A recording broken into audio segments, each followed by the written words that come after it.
Indoor plant বাগানেদের জন্য কিন্তু বৃষ্টি একটি সুখবর। আর এই বৃষ্টি দেখলে কিন্তু আমাদের মতো ইনডোর প্লান্ট বাগানীদের অনেক বেশি আনন্দ লাগে। কেননা বৃষ্টি আসলেই কিন্তু আমাদের ইনডোর প্লান্টগুলো সুন্দর হয়ে ওঠে। তো হ্যালো এভরিওয়ান, আসসালামু আলাইকুম। নতুন একটি ভিডিওতে সবাইকে স্বাগতম। ইনডোর প্ল্যান্ট বাগানীদের জন্য বৃষ্টি কেন সুখবর সেটা যারা গাছ লাগান তারা তো জানেনই।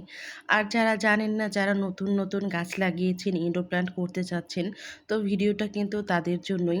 তো শুরুতেই বলছি যে বৃষ্টি আসলে কিন্তু ইনডোর প্ল্যান্ট অনেক অনেক খুশি হয়ে যায়। শুধু ইনডোর প্ল্যান্টই নয়, আউটডোর প্ল্যান্টও কিন্তু এই বৃষ্টি অনেক বেশি উপকারী।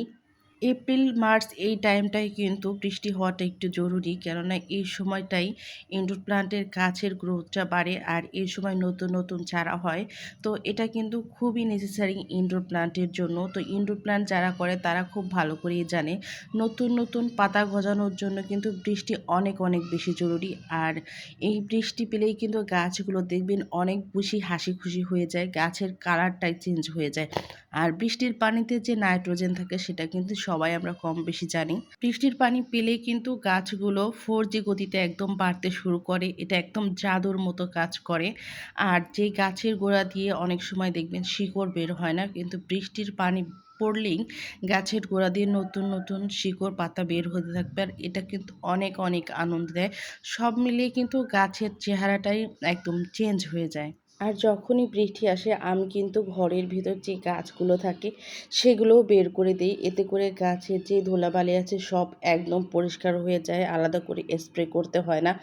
বৃষ্টির পানিতে গাছগুলো ধোয়ার পর যে এত এত সুন্দর লাগে, মানে কি যে বলবো, মাশাআল্লাহ, মানে তাকে দেখতে ইচ্ছা করে। গাছগুলো এত বেশি হেলদি হয়ে যায় এক মুহূর্তের মধ্যেই।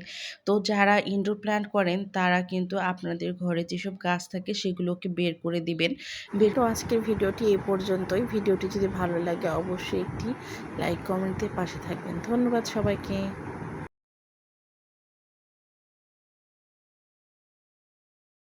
কিছু কিছু গাছ আছে যেগুলো অতিরিক্ত পানি সহ্য করতে পারে না, যেহেতু একটানা অনেক দিন ধরে বৃষ্টি হয়, তাই সেসব গাছগুলোকে সরিয়ে রাখুন। তার মধ্যে হচ্ছে হাইব্রিড নয়নতারা, এই গাছটি কিন্তু অতিরিক্ত বৃষ্টির পানি একদমই নিতে পারে না।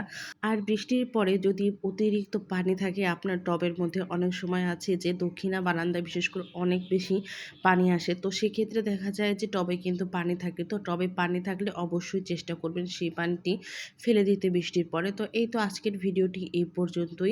তো গাছের বিষয়ে যদি ছোটোখাটো কোনো টিপস পেতে চান তাহলে কিন্তু আমার পেজের সাথেই থাকবেন। আর কিছু জানতে চাইলে অবশ্যই কমেন্ট করবেন। তো আজকের ভিডিওটি এই পর্যন্তই।